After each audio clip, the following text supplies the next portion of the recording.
So one of the coolest things you can add to your hydraulic release bearing to make removing and installing the transmission for servicing, whatever, easier is a dry brake. These things are awesome. They allow you to pull things apart without having to re-bleed.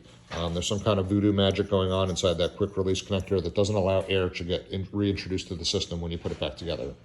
However, we learned a lesson the hard way this week when we were putting the Frontier back together with its brand new clutch setup. Since it was a new clutch setup, we needed to reset the stack height, the clearance between the release bearing and the pressure plate to make sure we had the 150 to 200 thousandths clearance that was recommended.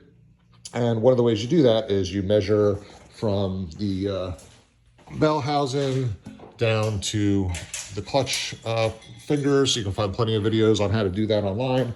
And then you measure from the face of the release bearing to the mating surface where the trans bolts to the bell housing, and you get a clearance.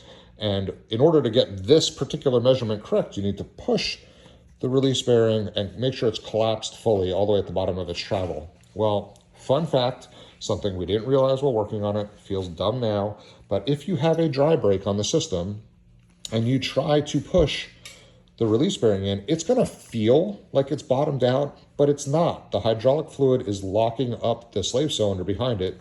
Seems so obvious now, but did what we thought was pushing it all the way in, got a measurement, set the clearance, set the air gap, put the trans back in the truck, put everything back together, went inside, pressed the clutch pedal, and it blew the piston right out because it wasn't actually bottomed out all the way.